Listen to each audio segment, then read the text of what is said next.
It's time to play Hands Together.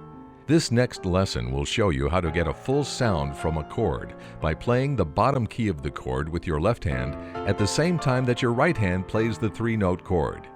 The left hand is really playing the same key that's at the base of the chord, but this key is played lower on the keyboard as a bass note.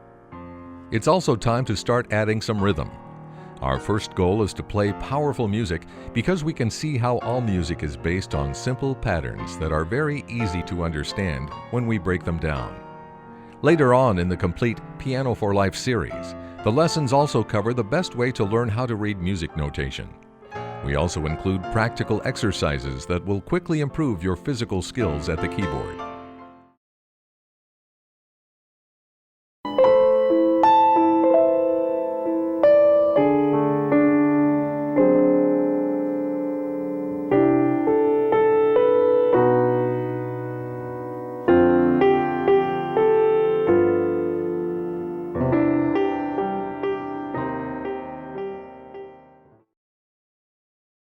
Now, in your chord booklet, you have a chord progression that's described as random. It's very flexible. Let's look at the D minor chord with our dark, bright intervals to give us minor with D at the root. The other chord in this progression is B flat, one of the other chords.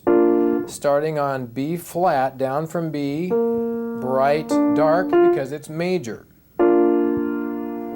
Again, G minor, dark, bright, A major, bright, dark, as majors always are. Now the chord symbols themselves are very simple. In fact, it's very condensed language. The major chords, like the A major we just played, the major chords are simply capital letters. When we want the minor, we add the M. For the D minor chord, you'll see the D, M. M meaning minor, making it a dark, bright structure.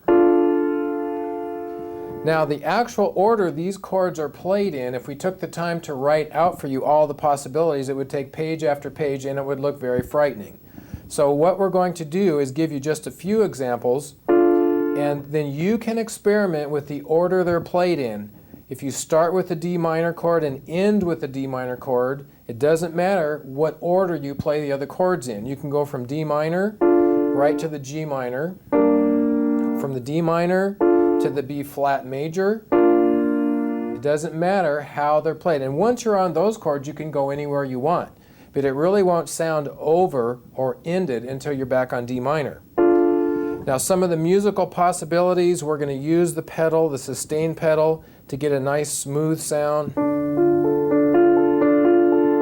So start a little quieter.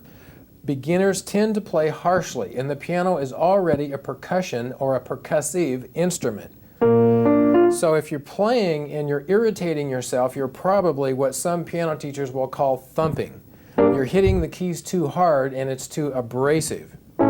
So the very first sound we want to get is nice and smooth and quiet.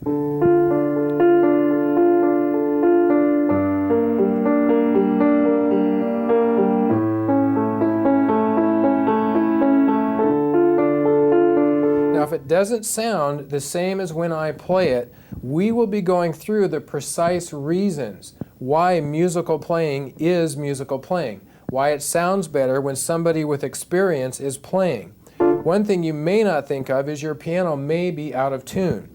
Each string on the piano, at least the higher strings on the piano, there are 3 strings for each pitch. This hammer is hitting 3 strings.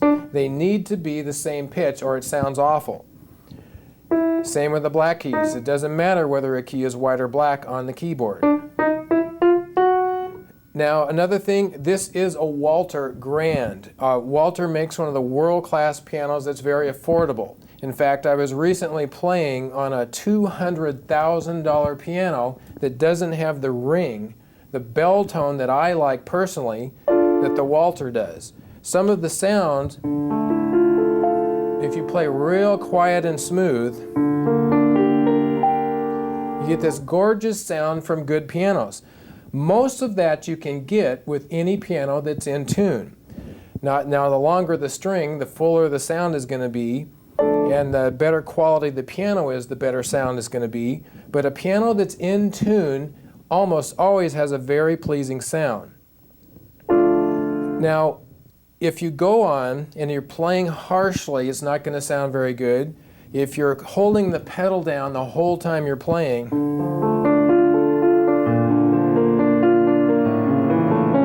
you're getting a muddy sound. The pedal has to come up when you change chords.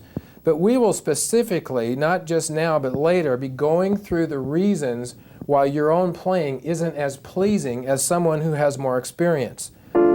Sometimes it's just relaxing the hands, learning how to play from a relaxed hand position where things can be smoother.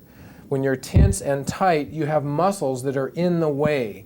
You're not able to play smoothly and fluently because your tight muscles are actually barring the muscles that should be used. So we will learn how to relax and the other basic principles to get beautiful sounds from these chords. When we start adding smooth rhythms,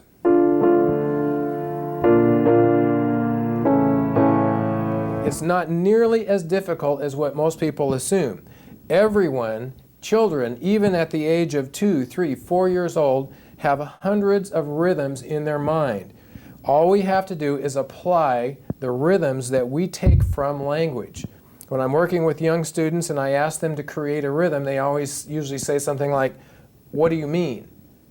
And that's a perfect rhythm to start with. What do you mean? Da da da da.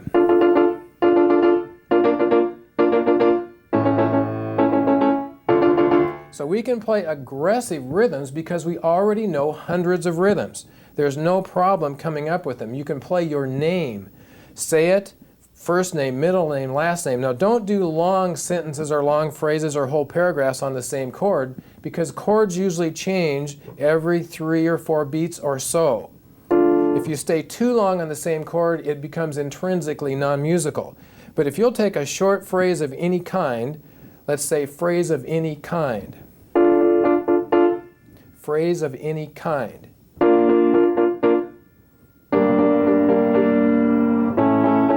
So I'm being a little ridiculous, but it does not matter what words you use, but that gives you a few hundred rhythms to start with right from scratch. We will be expanding how these chords, this simple progression, can be played all over the piano by adding notes that are really from the chord.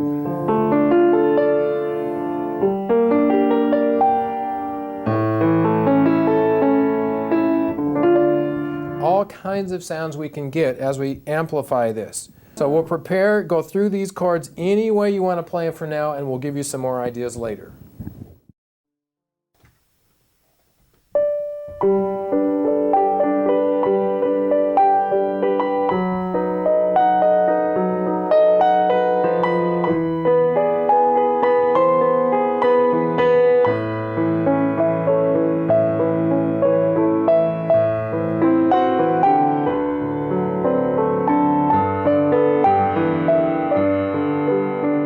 My observations have led to the firm conviction that much of the time lost in music study could be saved if the elementary training of the student were made more comprehensive and more secure.